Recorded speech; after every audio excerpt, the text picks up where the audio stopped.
அஸ்ஸலாமு அலைக்கும் ஃப்ரெண்ட். என்னோட ஸ்டைலில் ப்ரௌன் அண்ட் ஃபிஷ் வெஜ்ஜி ரொம்பவே டிஃப்ரெண்டான டேஸ்டியான லேயர் பிரியாணி எப்படி செய்யறேன்னு பார்க்கலாமா? அதுக்கு ஃபர்ஸ்ட் ப்ரௌன் அண்ட் ஃபிஷ்ஷை மெரினேட் பண்ணுறதுக்காக சால்ட் தேவையான அளவு, pepper powder, garlic powder, onion powder each half teaspoon, Kashmiri chilli powder 1 tablespoon, coriander powder half tablespoon, oil 1 tablespoon add பண்ணி நல்லா ஈவனா மிக்ஸ் பண்ணி எடுத்துக்கோங்க. இதே மசாலா தான் ஃபிஷ்ஷுக்கும் ஆட் பண்ணிக்கோங்க.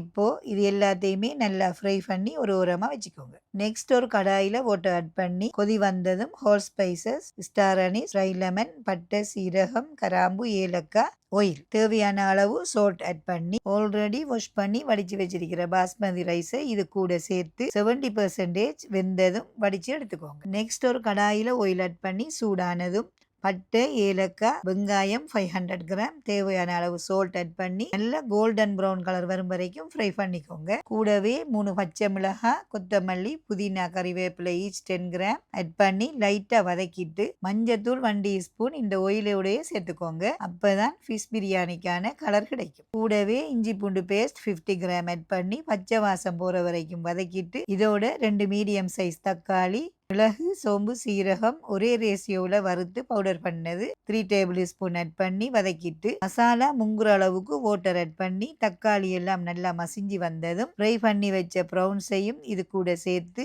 நல்லா மிக்ஸ் பண்ணிட்டு ஹாஃப் லெமன் புளிஞ்சு விட்டு நல்லா ஈவனா மிக்ஸ் பண்ணிக்கோங்க. இப்போ இந்த மசாலாவில் ஹாஃப தனியா எடுத்து வச்சுக்கோங்க. ஃப்ரை பண்ணின ஃபிஷ்ஷை லேயர் பண்ணிட்டு வடிச்சு வச்சிருக்கிற ரைஸையும் ஒரு லேயர் கட் பண்ணி ஃப்ரை பண்ணின வெங்காயத்தை மேலாப்புல தூவிட்டு எகெயின் ஃபிஷ் ஃப்ரை பண்ணினது மீதம் இருக்கிற ப்ரௌன்ஸ் மசாலா ஆட் பண்ணி ரைஸில் ஒரு லேயர் பண்ணிட்டு ஃபைனலாக கொஞ்சமாக ஃப்ரை பண்ணின வெங்காயம், கொத்தமல்லி, சஃப்ரோன் சேர்த்த மில்க்கும் ஆட் பண்ணி சஃப்ரோன் சேர்த்த மில்க் ஆட் பண்ணது மொபைல் ஓவர் ஹீட் ஆனதும் ரெக்கார்ட் ஆகல. இப்போ இதை லிட் போட்டு லோ ஃப்ளேமில் 10 மினிட்ஸ் தம் போட்டு எடுத்தா என்னோட ஸ்டைலில் ஃபிஷ் அண்ட் ப்ரௌன் வெஜ்ஜி பண்ண டேஸ்டியான பிரியாணி ரெடி. வாவ், தம் உடைக்கும் போதே அவ்வளவு வாசமாக கமகமன்னு இருந்துச்சு. நீங்களும் கண்டிப்பாக இதே மாதிரி ட்ரை பண்ணி பார்த்துட்டு எப்படி இருக்குன்னு கமெண்ட் பண்ணுங்க. அப்படியே நம்ம சேனலை மறக்காமல் ஃபாலோ பண்ணுங்க.